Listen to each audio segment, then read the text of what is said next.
quality drink mix at an affordable price. Rasna Drink Mix.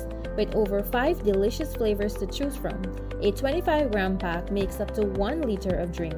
There is no need to add sugar. Unlike other drink mixes, Rasna is made with all natural flavors and is low in sugar. It also contains 5 essential daily vitamins and minerals. Rasna Drink Mix is available nationwide. For more information, call us on 233-2473. Rasna, endorsed by celebrities.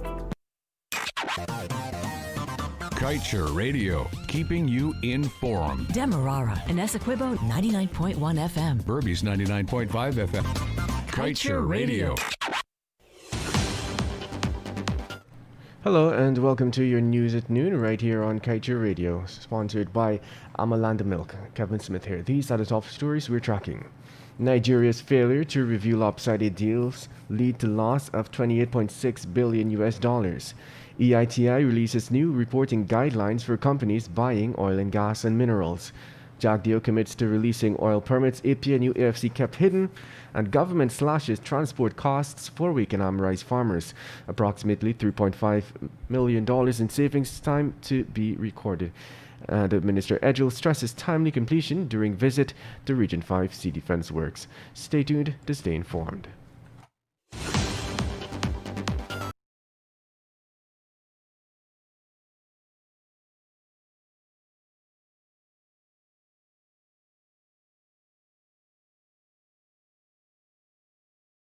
Of sexual abuse, and the perpetrator can be nearer than you think. So stay alert and be aware. Be aware of your neighbors.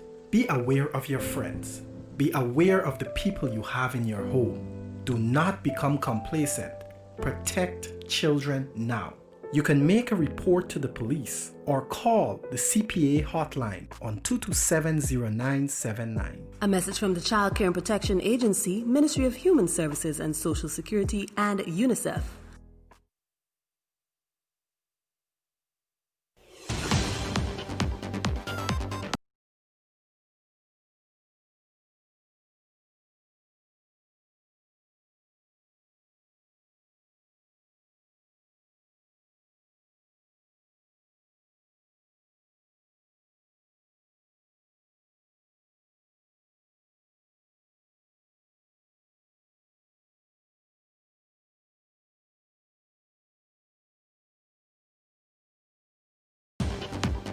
Once again, you are tuned into your news at noon. This time, our apologies, sponsored by Rasna Drink Mix. Before we get to our news in detail, let's get to the front page comment brought to you by Kaieteur News. Time to be blunt on our wealth. Who do the morons that we have masquerading as politicians believe they are fooling? They have allowed Guyana to be robbed of hundreds of billions in US dollars. Yet they go around begging all around the world for loans to build bridges, roads, and schools. We alert all Guyana that Kaieteur News and Kaieteur Radio will raise the bar on our leaders when it comes to our nation, our national's wealth. We will be very blunt. We will be blunt about Guyana's gold and diamond. We will be blunt about our bauxite, timber, and most of all, we will be extremely blunt about our oil. Who owns it secretly? Who is cheating and stealing from us? Who is lying to us, avoiding answering us, tricking us, and covering up? We want our Guyanese brothers and sisters to be enlightened and made wiser so that they can judge for themselves who is depriving them of their birthright to have a comfortable life. The priority right now is to get to the bottom of who is cheating and robbing our country of its fabulously rich oil wealth. This is what all of us want. This is what all of us who are being deceived should be outraged about, and about which we should be ready to do something. We have been patient and courteous with government after government and one political leader after another. We promise that we'll be blunt. Whoever doesn't like it can do something about it. They can come clean with their truths about our oil. From today on, we will be dedicating page 7 of the Kaieteur News to our bluntness on the ongoing indecency.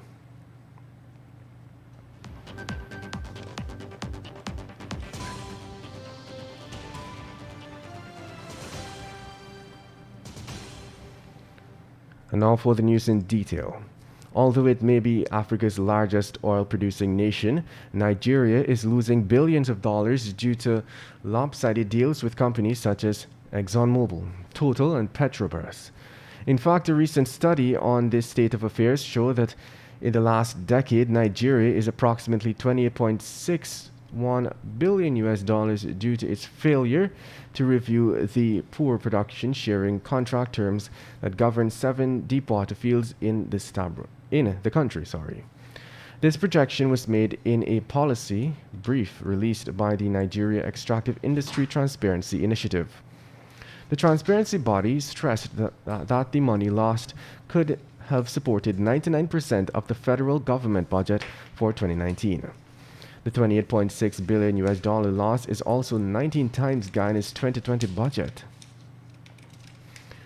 In other news, the Extractive Industries Transparency Initiative last week released new reporting guidelines for companies and commodity traders looking to buy oil, gas, and minerals from governments. The guidelines promote a consistent approach to the disclosure of payments to states or to state-owned enterprises. The guidelines cover 5 key steps on data publication. These are mapping, selling entities, and transactions, determining the data to be disclosed, including the level of aggregation of the data, providing data assurances, communicating disclosures to selling entities, and determining the way in which data is presented and published. The body was keen to highlight that the sale and economic significance in payments for these commodities make them a matter of public interest. And moving on, Vice President Dr. Barrett Jagdeo on Friday said that the government would release the oil permits the former David Granger administration granted to ExxonMobil, but did not release. These are the permits for the first 2 field developments, Liza Phases 1 and 2, as well as the corresponding environmental permits. Jagdeo urged the media to critically analyze the differences between the Payara permit and the Liza permits. He is of the view that the PPPC has significantly improved upon the mistakes of the Granger administration.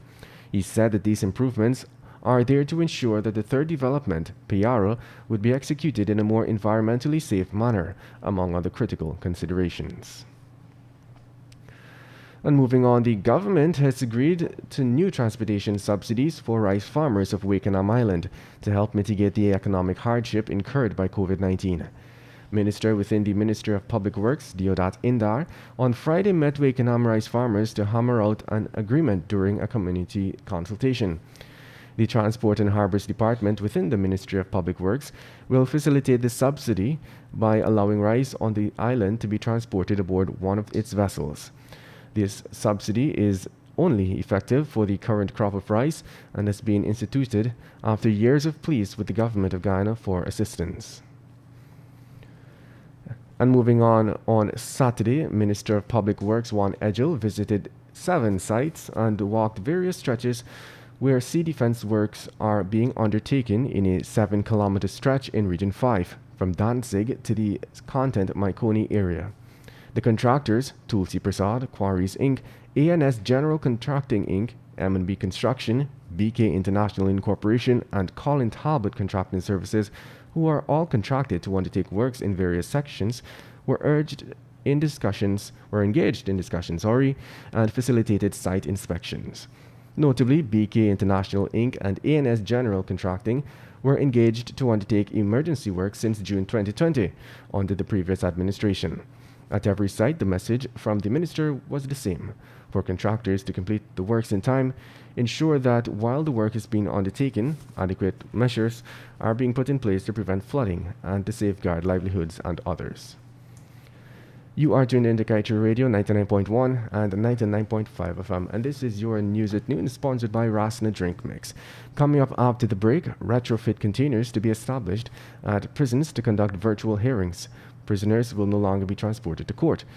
In the gruesome murder of Berbice teens, West Coast Berbice villagers protest again, and former health ministers Leslie Ramsamy and Barry Ramsaran appointed as MOH advisors. Meanwhile, UG opening moved to November 2nd to accommodate more applications. Joint Services calls on social commentators to stop character assassination of its leaders. Do stay tuned.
Welcome back. Let us continue with the news. A decision was made to install retrofitted containers at prisons to conduct virtual hearings in light of the COVID-19 pandemic. This is according to a press release from the Office of the Attorney General. As a result of that, prisoners will no longer be transported to courthouses for hearings or trials. According to the release, the retrofit containers will be set up at Camp Street, Georgetown, Lusignan, East Coast Amarara, New Amsterdam, and Mazaruni. The release stated that the government of Guyana, the judiciary, the Guyana Police Force, and the Guyana Prisons Service have to collaborate to enhance the speedy hearings, trials, and disposal of cases in the criminal justice system in the face of the COVID-19 pandemic, which have placed severe restraint on the movement and the gatherings of persons in every endeavor. In other news, tensions are rising again over the murder of cousins Joel and Isaiah Henry after villagers yesterday burned tires and blocked roads with debris at number 5 and number 3 villages, West Coast Berbice, demanding justice. The teenagers' bodies were discovered on September 6th, butchered and dumped in clumps of bushes next to a coconut estate on Cotton Treeback Dam. Almost 1 month after the teen's death, protest scenes surfaced again in West Coast Berbice. This time, according to police, the protesters voiced concerns over the seeming delay in the ongoing investigations. In live videos, burning tires were seen across the bridge with a small passageway for vehicles to pass. A protester was seen attacking a motorcyclist as he passed by. He kicked the man's motorcycle as it was passing the blockade.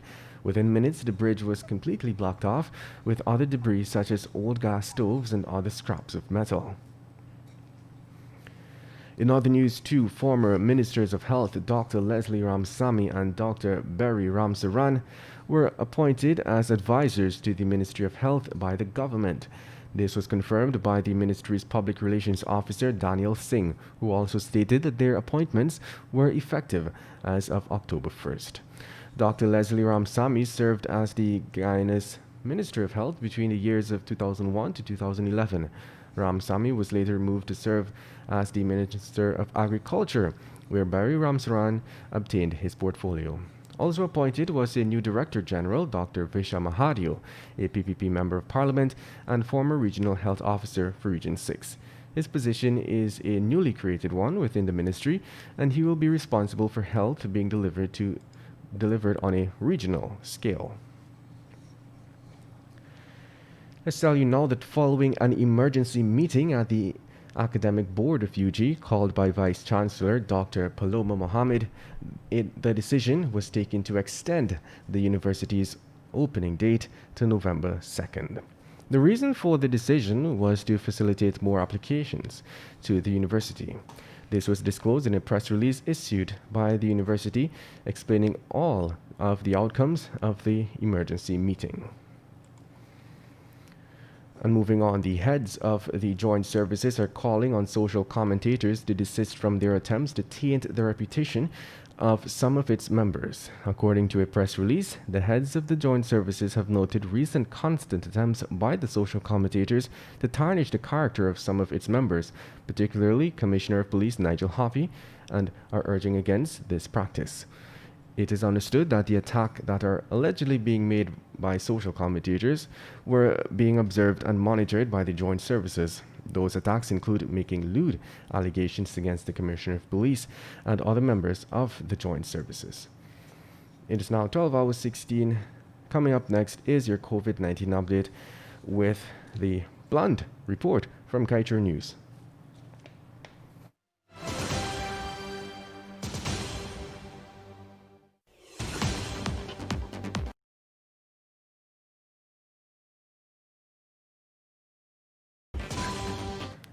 The number of worldwide coronavirus cases, according to Worldometer, has reached 35,491,349, with deaths at 1,043,151.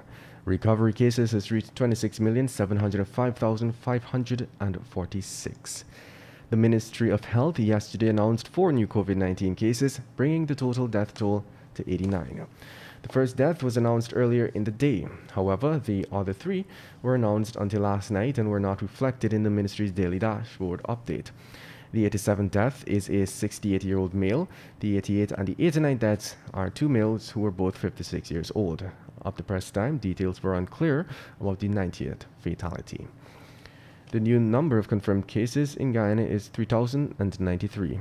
15 persons are in the COVID-19 ICU, 152 persons are in institutional isolation, 920 are in approved home isolation, and 65 are in institutional quarantine. To date, a total of 1,920 recoveries have been recorded. And coming from CNN, coronavirus is continuing to spread across the world with more than 35 million confirmed cases in 188 countries and more than 1 million deaths. The virus is surging in many regions, and some countries that had apparent success in suppressing initial outbreaks are also seeing infections rise again. The US has recorded more than 200,000 deaths from coronavirus, the world's highest official death toll. It has also recorded more than 7 million cases.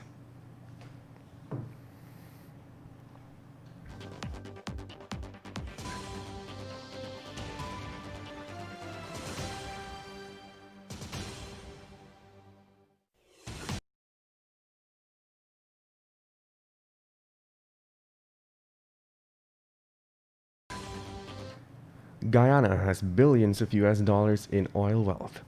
Why then should we be going around the world begging for millions of US dollars in loans to build bridges, roads, and schools? Can you believe this? Wake up, brothers and sisters. Wake up, Guyana.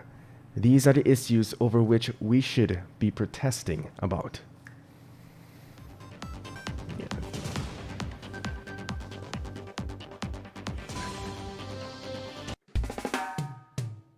And that's the news of the moment. Remember to get the full details of these stories, pick up a copy of the Kaieteur News. And don't forget, you can catch us on the MyTuner app as well as the Radio Garden app. You can also keep up to date by liking our Facebook page at Kaieteur Radio and subscribing to our YouTube channel, Kaieteur Radio Livestream. Oh, also catch our stream at www.kaieteurnewsonline.com/radio.